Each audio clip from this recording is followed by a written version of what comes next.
संभाल लूँगा। मेरी 4 बहन हैं और 4 बहन में बड़े भाई ने सबको ब्याह किया है और एक बच्चा हुआ है।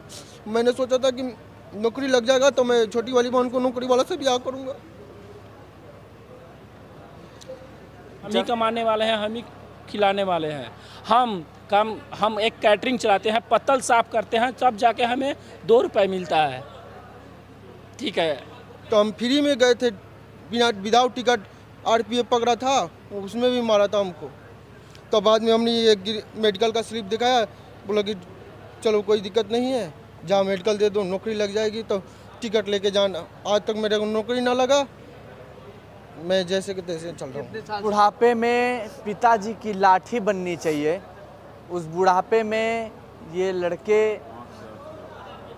आंख में आंसू भरे हुए और सत्ता में सत्ताधारियों से सवाल कर रहे हैं। हमें कुछ नहीं है सरकार से हमें इसके अलावा कुछ नहीं मांगे नहीं है।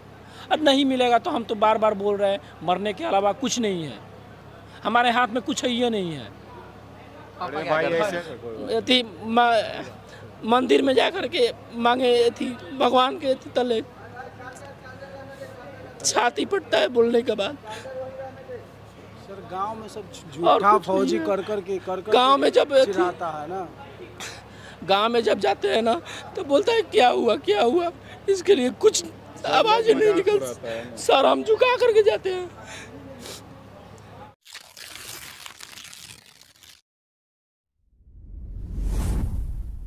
जिस हाथ में देश की रक्षा करने वाला राइफल होना चाहिए, उस हाथ में ये लोग एक कटोरा लेके और इस सरकार के सामने भीख मांग रहे हैं। और इस तरीके से गले में ये अपनी सर्टिफिकेट और ये तमाम चीज़ें लटका के सरकार को आईना दिखाने की कोशिश कर रहे हैं और सरकार से लगातार अपने हक की लड़ाई लड़ रहे हैं। और आम भाषा में अगर मैं कह लूँ, जो सरकार चाह रही है, वाकई में ये लोग अपने उस हक की लड़ाई के लिए लगातार भीख मांग रहे हैं और सवाल कर रहे हैं। क्या नाम है आपका? मेरा नाम प्रद्युमन कुमार है, मैं छपरा बिहार के रहने वाला हूँ। ये सब क्या गले में लटका के घूम रहे हैं? ये गले में लटका हुआ है जो कि मोदी जी का देन है। ये एक 2019 से लेके 21 के बीच में एक भर्ती आती है वायुसेना की। अच्छा। परमानेंट भर्ती। उसमें हमने पहले फॉर्म फिलअप किया, उसके बाद मेरा एडमिट कार्ड आया, उसके बाद हमने कंप्यूटर बेस्ड टेस्ट एग्ज़ाम देने गया, उसमें रिजल्ट मेरा आया। रिजल्ट आने के बाद फिजिकल होता है, तो फिजिकल फिट होने के बाद मेडिकल कागज मिलता है। मेडिकल होने के बाद, मेडिकल फिट होने के बाद ग्रीन कार्ड मिलता है। ग्रीन कार्ड फिट होने के बाद फाइनल सिलेक्शन होता है। अच्छा। PSL बोलते हैं उसको, प्रोविजनल सिलेक्शन लिस्ट, जो कि वायुसेना की होती है। हमने सारा क्राइटेरिया पार कर लिया था, मेरा बस ज्वाइनिंग बचा था। मतलब सारा क्राइटेरिया पार कर लिया, बस ज्वाइनिंग बचा हुआ था। ज्वाइनिंग हो गई? ज्वाइनिंग अभी नहीं हुई है। क्यों? कारण क्या है इसका? कारण है, ये एक स्कीम लाते हैं जो कि मोदी जी का स्कीम है, अग्निवीर।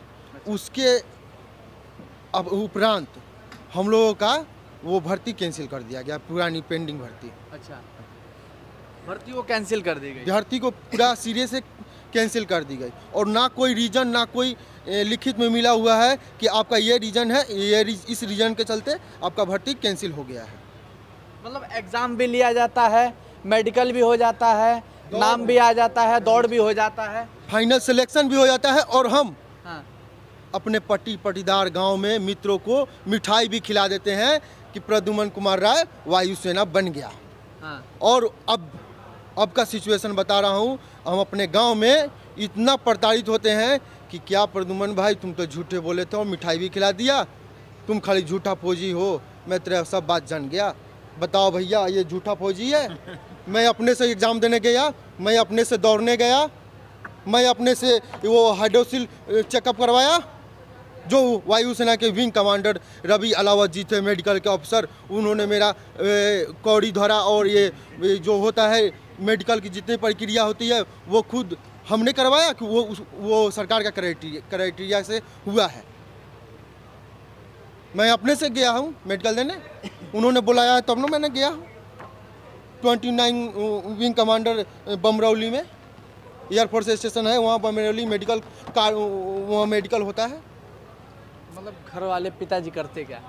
पिताजी अभी फिलहाल उनका एज ज़्यादा हो चुका है, वो मजदूरी करते थे पहले, अच्छा। राजमिस्त्री का काम करते थे। अब उनका एज खत्म, मतलब ज़्यादा बूढ़ा हो गए हैं, 72 ईयर्स हो गया है। अब वो घर पे रहते हैं। हम 2 भाई हैं, एक भाई मेरा ट्रक चलाता है, वही भाई हमको बहुत ज़्यादा हेल्प किया है। बोला कि भाई मैं तो कर लिया यार, तुम कुछ कर ले, मेरे को तू पर, मैं सब कुछ के मैं संभाल लूँगा। मेरी 4 बहन हैं और 4 बहन में बड़े भाई ने सबको ब्याह किया है और एक बचा हुआ है। मैंने सोचा था कि नौकरी लग जाएगा तो मैं छोटी वाली बहन को नौकरी वाला से ब्याह करूँगा।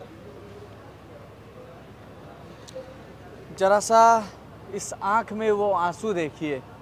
इस आँख का आंसू वो क्या जाना है जो बड़े बड़े एसी वाले कमरे में बैठ के सिर्फ फाइल पे सारी चीज़ें पारित करना जानेगा। कभी उनके बेटे उस बॉर्डर पे नहीं गए होंगे लड़ने के लिए, तपती हुई गर्मी में, कई -डिग्री सेल्सियस उस ठंड में, लेकिन इन लड़कों ने सोचा देश की रक्षा करने के लिए। लेकिन इनके हाथ क्या मिला? जब ये घर से निकले होंगे ना, तो पीठ पे बैग बांध के निकले होंगे और सिर पे एक बोझ लेके निकले होंगे। पापा से कहे होंगे, मम्मी से कहे होंगे कि मम्मी पापा जा रहे हैं बाहर, फौजी बन के निकलेंगे। मैं जब मेडिकल देने गया था तो उस टाइम मेरा भाई, बड़ा वाला भाई राजस्थान में था, तो उस टाइम कोरोना था, उस टाइम में कुछ नहीं था। तो मेरे बड़े भाई बोले थे कि पैसा तो नहीं है, कैसे जाएगा मेडिकल देने। तो मेरे पास में ही एक शीतलपुर स्टेशन है, वहीं से बोले हम कि हम चले जाएंगे भैया, आप टेंशन मत लो। तो कैसे जाओगे, पैसा भी नहीं है। तो हम फ्री में गए थे, बिना विदाउट टिकट। RPF पकड़ा था, उसमें भी मारा था हमको। तो बाद में हमने ये मेडिकल का स्लिप दिखाया, बोला कि चलो कोई दिक्कत नहीं है, जहाँ मेडिकल दे दो, नौकरी लग जाएगी तो टिकट लेके जाना। आज तक मेरे को नौकरी ना लगा, मैं जैसे कि तैसे चल रहा हूँ। कितने साल से तैयारी करते हैं? मैं तो 2015 में मैट्रिक किया और 2017 में इंटर किया। उस समय से मैं पढ़ना शुरू किया, परीक्षा देता गया, रिटर्न नहीं निकलता था। फिर भैया बोले कि तुम पटना चले जाओ, तो मैं पटना आया तो उसके बाद उसमें भी मेरा 2 नंबर से छूट गया। उसके बाद एक फॉर्म आती है 2019 वाली में, उसमें हमने फॉर्म भरा एयरफोर्स का। उसमें मेरा रिजल्ट आया वाई ग्रुप में 29.25 कट ऑफ गया था। उसमें मेरा 33 नंबर था। उसी में हमने शॉर्ट लिस्टेड हुआ था। वाई ग्रुप में, एक्स ग्रुप में मेरा नहीं हो पाया था क्योंकि उसका हार्ड कट ऑफ गया था।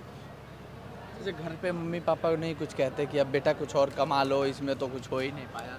मम्मी पापा तो बोलते हैं, लेकिन बड़ा भाई बोलता है कि तू पढ़ ले, कुछ कर लेगा तो नहीं, कुछ तो मैं जब बूढ़ा हो जाऊंगा तो तुम देखेगा ना कि हाँ बड़ा भाई किया है तो छोटा भाई भी करेगा। अरे भाई इन लोग की बातें पता है किस तरीके से चुभ रही हैं, जैसे कोई खंजर चला रहा हो। इनका दर्द वाकई में कौन जानेगा? दर्द वही जानेगा जो इस समय से और इस वक्त से गुजरा हो। दर्द वो नहीं जान सकता जो एसी वाले कमरे में बैठ के ये तमाम एग्ज़ाम दिलवा लिया जाता है और फिर मेडिकल करा लिया जाता है, लिस्ट में नाम आ जाता है, तमाम चीज़ें करा ली जाती हैं, लेकिन फिर भी ज्वाइनिंग नहीं कराया जाता। पेंडिंग भर्ती है 21 वाला आर्मी पेंडिंग भर्ती था, ओपन रैली था। इसमें अग्निवीर से हम लोग का कोई संबंध नहीं है। इसमें ये भर्ती है 2020-21 की। हाँ, अग्निवीर से हम लोग क्या मतलब कोई मतलब ही नहीं है, क्योंकि अग्निवीर जो आया हम लोग के बाद में आया। हमारी तो 20 और 21 का मैटर है। ये जो हमारी बहाली है 20 और 21 का है। और जो आया थी अग्निवीर तो वो आया उसके बाद आया, ठीक है, 14 जून 2022 को आया है वो, ठीक है, क्योंकि हम उससे कोई संबंध नहीं रखते हैं। हाँ, ये बात है कि अग्निवीर वालों को भी कुछ दिक्कत है। हमारे पास कॉल भी आता है कि अग्निवीर लागू करके बहुत गलत हुआ, ठीक है, लेकिन हमें उससे कोई मतलब नहीं है, क्योंकि हमारी पेंडिंग भर्ती है। हम सरकार से, बीजेपी सरकार से हम यही दरख्वास्त करते हैं कि हमारी पेंडिंग भर्ती को पूरी करे और हमारे सारे भाइयों को ज्वाइनिंग दे। हमारी भर्ती कैंसिल करने का कोई तो रीजन दे सरकार कि आपकी भर्ती में ये चीज़ कमी रह गई, आप लोगों में ये चीज़ कमी रह गई, इसके कारण आप लोग सैनिक नहीं बन पाए। कोई भी तो रीजन दे। हम लोग 4 बार 5 बार देखे तब जाकर के एक बार में मेरा निकला है। मतलब 4 बार 5 बार आप बहाली देखे, 400-500 बंदों को बीच में आप दौड़ोगे ना, उसमें से 10 बंदा फिजिकल निकालता है। उस 10 बंदा बोल तो दिए कि अगर 400-500 के बच्चे में अगर दौड़िएगा ना तो कलेजा फट जाता है। हमारे जो बैच के लड़के थे, हमारे बैच के जो हमारे ग्रुप में दौड़े थे, हमारे खुद सामने एक का पैर टूट गया था, एक का हाथ टूट गया था, ठीक है।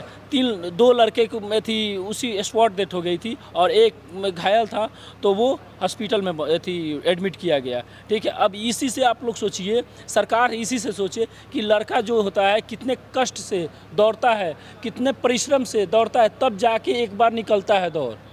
और उसके बाद भी ज्वाइनिंग लेटर जब हम लोग का समय आया ज्वाइनिंग लेटर का, तो उस समय पता चला कि कैंसिल कर दिया गया। क्यों कैंसिल कर दिया गया, इसका उसको जवाब देना चाहिए ना। कोई कुछ नहीं बताया, कारण ऐसा कुछ नहीं है, कारण ऐसा कुछ है ये नहीं है।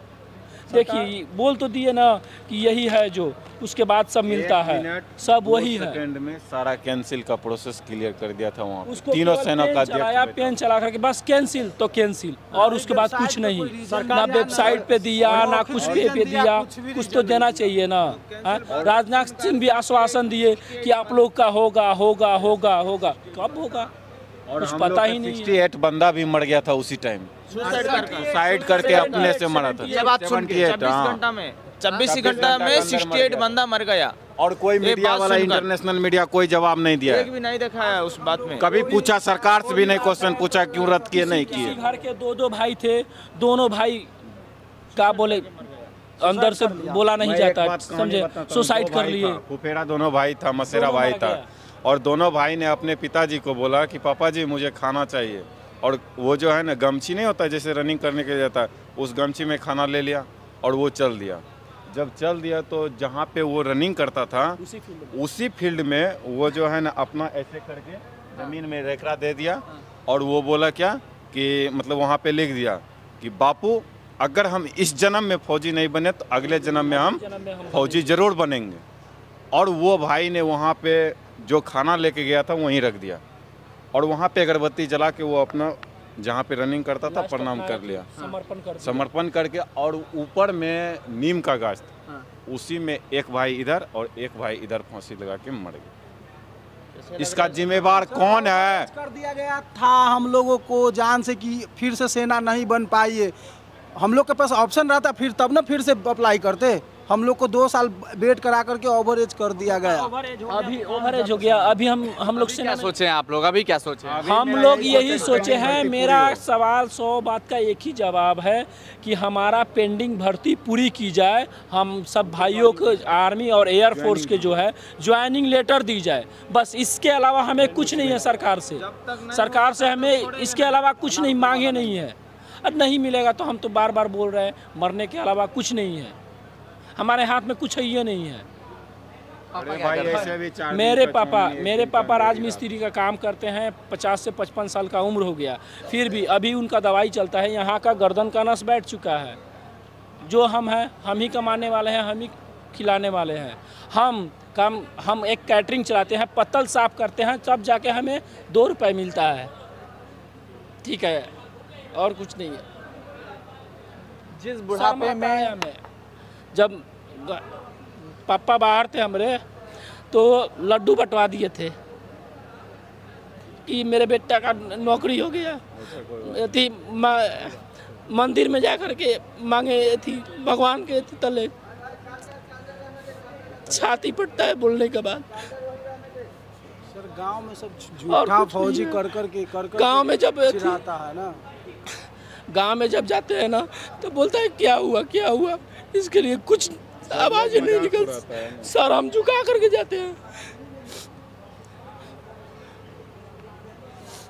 जिस बुढ़ापे में पिताजी की लाठी बननी चाहिए, उस बुढ़ापे में ये लड़के आंख में आंसू भरे हुए और सत्ता में सत्ताधारियों से सवाल कर रहे हैं, हाथ जोड़ रहे हैं, भीख मांग रहे हैं, कह रहे हैं कि मेरे पास कोई दूसरा चारा नहीं है, साहब मुझे नौकरी दे दीजिए। सारा चीज़ आपने करा लिया, एग्ज़ाम करा लिया, मेडिकल करा लिया, दौड़ करा लिया, फिजिकल करा लिया, सब कुछ करा लिया, फिर भी क्यों टाइफाइड हो गए। कभी इनसे आके पूछिए, कभी इनके घर की दुर्दशा जाके देखिए। जिस रूम में रहते होंगे ना, 8 बाई 8 से छोटा ही रूम होगा, शायद कभी दाल बनाते होंगे तो कभी चावल बनाते होंगे, कभी दाल चावल सब्जी एक साथ नहीं खाते होंगे, कभी अपने दोस्त से सब्जी मांग लेते होंगे तो कभी वो इनसे दाल मांग लेते होंगे। इस तरीके से काम चलाया जाता होगा। साहब आपको कुछ नहीं पता चलेगा, सत्ताधारियों को पता ही नहीं चलेगा, क्योंकि एसी वाले रूम में जो बैठेंगे, अपने बेटों को न जाने किसका किसका चेयरमैन बना दिया जाएगा, जिसने कभी सोचा नहीं होगा, जिसने कभी वो स्तर तक पहुंचा तक नहीं होगा। इनका दर्द और इनकी बातें अगर दिखाते जाएंगे तो हो सकता है कि रात कम पड़ जाए, दिन कम पड़ जाए, लेकिन इनका दर्द ख़त्म नहीं होगा। बाकी लगातार हम इस तरीके की वीडियो आपसे साझा करते रहते हैं। लगातार जो सत्ता में बैठे सत्ताधारी हैं, उनकी आंखों पे जो पट्टी बंधी हुई है और कान में जो तेल डाल के सोए हुए हैं, कोशिश कर रहे हैं कि उनको जगा दिया जाए और इन तरीके के जो लोग हैं इनकी बातें सुन ली जाए। बाकी आपकी क्या राय है हमें कमेंट सेक्शन में ज़रूर बताइएगा। कैमरा पर्सन के साथ मैं Ashwini Srivastava, the next post.